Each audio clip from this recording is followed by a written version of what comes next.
Eu queria começar por saudar e agradecer à Fundação Calouste Gulbenkian o contributo fundamental que começou, de facto, antes de 2014, teve o seu afloramento fundamental, a sua projeção fundamental de 2014, depois não deixou de prosseguir e teve no Dr. Artur Santos Silva uma peça essencial.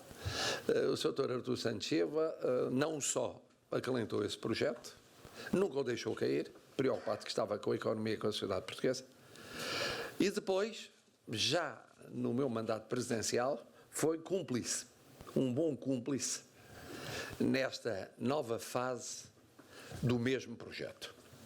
E essa nova fase demonstra que a Fundação Calouste Gulbenkian continua a ser, e a senhora Presidente é a garantia disso mesmo também, não resistiu, aliás, não sei se notaram na sua apresentação, por um lado a demonstrar como é uma boa economista, por outro lado a revelar como continua com algumas saudades da política, mas o que é facto é que essa cumplicidade permitiu que nos cruzássemos, que nos encontrássemos na segunda fase do projeto. Na altura em que falámos, já lá vai mais de um ano, havia 3 boas razões para essa segunda fase do projeto. A primeira era de que, na ocasião, havia quem esperasse ou quem temesse uma situação de crise política iminente, ou de confronto com a União Europeia, ou, no mínimo, de cenários de políticas públicas para 2016 e 2017 preocupantes em termos de investimento. Investimento público, por escassez de meios, investimento privado, por míngua de incentivos. Não foi assim, acabou por não ser assim, o bom senso prevaleceu e ficou, pelo contrário, claro que a instabilidade, o experimentalismo, o irrealismo não serve em Portugal. No essencial, continuámos um caminho prudente iniciado na governação anterior de saneamento financeiro, a que juntámos urgente e acrescida necessidade de consolidação bancária e de criação de condições para crescimento e emprego. A segunda razão tinha a ver com o acordar do investimento. O investimento tinha sofrido nos anos da crise e havia, na altura, dúvidas fortes acerca desse acordar do investimento. Não bastava, como não basta, apelar a esse investimento. Era indispensável, por um lado, haver margem orçamental para um bom investimento público e, sobretudo, estímulos visíveis ao investimento privado. Uma e outros dependeriam de finanças sãs, mas supunham também estabilidade política, estabilidade institucional, estabilidade fiscal, mais do que isso, estímulos fiscais, estabilidade laboral, sinais de compreensão e incentivo ao tecido empresarial português. Debater o tema, propor trilhos, quebrar preconceitos, provocar perspectivas de mudança, urgia e urge. Esse também foi um objetivo dessa chamada de atenção. Finalmente, terceira razão, era preciso olhar para o médio e longo prazo. Na altura em que nós falamos, vivia-se o país dia a dia, semana a semana, mês a mês. No que respeitava à situação do sistema bancário, no que respeitava à garantia da prossecução de um determinado caminho em termos de controle orçamental, e era preciso passar para um horizonte de médio e longo prazo. Um dos objetivos desta segunda fase do processo de estudo sobre o investimento no nosso país. Permitam-me agora um breve intervalo naquilo que tinha preparado e a que não resisto, como académico na academia, para comentar as teses que ouvi expostas sobre este período de 2001 até praticamente ao presente, e que é um período apresentado pelo estudo, a justo título, como um período de estagnação relativa em termos económicos e em termos de investimento, em termos, porventura, de formação bruta de capital fixo em setores essenciais como os setores transacionáveis, para dar uma ótica diferente e complementar. Foram aqui aventadas várias razões explicativas. Passou-se, não sei se talvez se não de forma rápida demais, pela questão do euro e pelos efeitos do euro, porque é verdade que o euro abria oportunidades, mas essas demoravam mais tempo a concretizar. Em si mesmo colocava de imediato, em 2002 e nos anos seguintes, problemas às políticas financeiras e económicas, já não digo monetárias, que deixavam de existir, mas a minha visão é, como é natural, por formação académica, uma visão mais sociopolítica. Este período é um período em que há, por um lado, o pagamento da fatura das 4 grandes transformações estruturais sofridas na sociedade portuguesa nas décadas anteriores. A primeira, a descolonização, vamos admitir que estava reabsorvida. A segunda, a democracia, vamos aceitar que estava institucionalizada. A terceira, a integração europeia, já se falou nela. A quarta, a mudança de regime económico. As mudanças de regime económico, indissociáveis da caracterização do sistema político. E aqui eu apontaria para alguns fatores. Primeiro fator, o peso do Estado. Esse peso do Estado continuou apreciável no início do novo século e, sobretudo, imbricado com o regime económico. Uma das faturas da Revolução e uma das faturas da reconstrução de uma economia de mercado em setores-chave dessa economia, diremos não em 90%, que corresponde a pequenas e médias empresas, mas em setores-chave dessa economia, é uma interdependência entre o poder político e o poder económico, muito clara no sistema financeiro. Mas não só, noutros setores-chave da economia. E essa é uma realidade fundamental, a nível nacional como a nível autárquico. Como a nível autárquico. Quando se pensa nas políticas públicas, deve pensar-se nas políticas públicas nacionais, nas políticas públicas, vamos agora reduzir a análise ao continente, também locais. Acresce que este período de 17 anos é um período com 6 eleições legislativas. 6. 99, 2002, 2005, 2009, 2011, 2015. 6 com ciclos político-eleitorais de menos de 3 anos. 2 anos e pouco. Cruze-se com os ciclos eleitorais autárquicos e ter-se-á a noção exata de como houve um período de grande instabilidade política. Isso significa instabilidade em termos fiscais, em termos de algumas das políticas públicas no domínio económico e não apenas estritamente financeiro. Não é irrelevante. Não é irrelevante. O quadro institucional, sociopolítico, ou jurídico-político, ou se quiserem, ou político-económico, é uma condicionante essencial em termos de custos de contexto. E funcionou negativamente, para não dizer muito negativamente pela sua instabilidade, no período considerado. É verdade que houve dinamismos empresariais, apesar disso. É verdade que houve o que eu chamo muitas vezes uma revolução silenciosa na capacidade de ajustamento das nossas empresas em muitos setores, e o exemplo é no domínio das exportações. Mas tudo isso foi feito apesar do contexto, não beneficiando do contexto.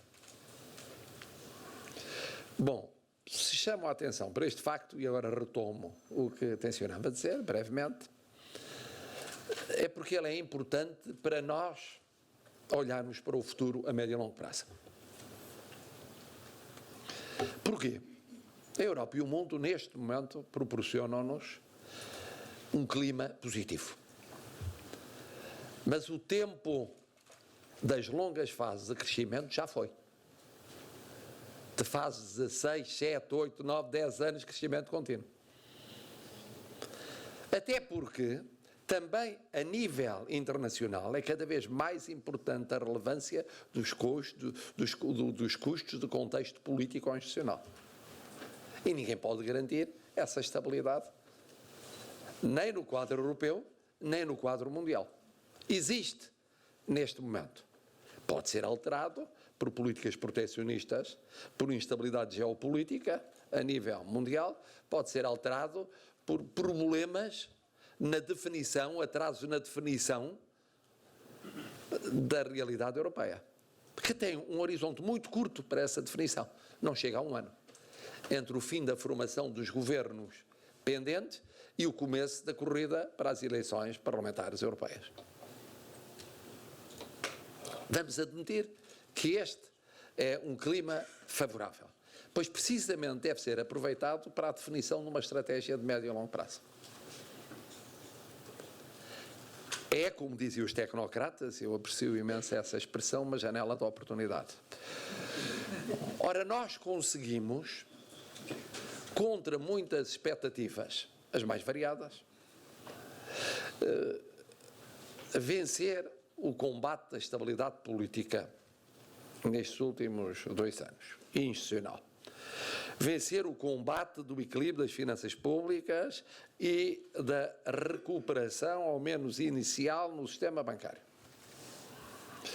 Recomeçámos a crescer e a criar emprego.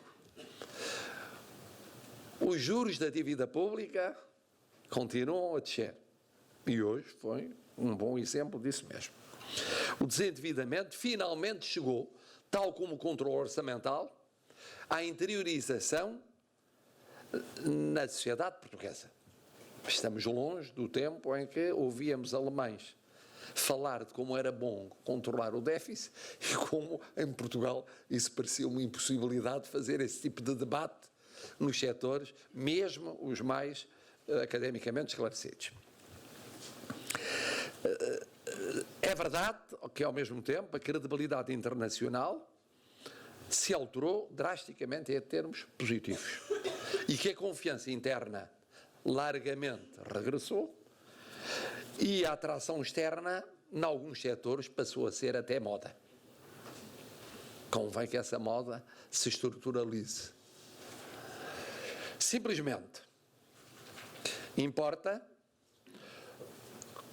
continuar atento à estabilidade fiscal, à capacidade bem revelada no estudo para criar incentivos fiscais em termos de competitividade internacional, à estabilidade laboral, à resistência à tentação de satisfazer surtos sociais inorgânicos e solicitações inexequíveis. Porque precisamente um dos encantos, mas também um dos problemas da economia portuguesa é, de um lado, a sua dimensão e a sua abertura. Tudo o que corra bem, nomeadamente apoiado de fora, ou enquadrado de fora positivamente, cria processos cumulativos virtuosos. Mas é fácil inverter os processos cumulativos virtuosos por um facilitismo, uma ilusão, uma precipitação dita momentânea ou pontual. Ora, a estratégia de que aqui se falou, e todos os oradores falaram nessa estratégia, tem que ser uma estratégia de médio e longo prazo. Em que importa considerar a demografia, a educação, a qualificação, a ligação entre a qualificação e a atividade empresarial, nomeadamente no que respeita ao tecido de micro, pequenas e médias empresas. A estruturação administrativa, a aptidão do sistema político para criar consensos e para suscitar alternativas. Um sistema político bloqueado porque é incapaz de criar consensos e, ao mesmo tempo, é insuscetível de formular alternativas, naturalmente não facilita uma estratégia de médio prazo. A estruturação administrativa, os sistemas sociais. No fundo, sistemas sociais têm a ver com a própria coesão social no sentido amplo do termo. estas são questões essenciais de uma estratégia de médio e longo prazo. É evidente que de primeiro tivemos, na segunda metade deste ano, duas tragédias que exigem olhar para alguns Portugais esquecidos em termos de coesão territorial, implicam custos, juntaram nova prioridade, foram como que uma descida súbita do mundo da euforia galopante ou da realidade pesada. Mas na precisa medida em que denunciaram ficções e revelaram factos e situações minimizadas, também serviram e servem para mobilizar vontades, exprimir solidariedades, determinar reconstruções, investimentos, mudanças de vida. Ora, neste momento, o que importa é precisamente apostar na estratégia de médio e longo prazo, com um rumo certo e firme. Sabendo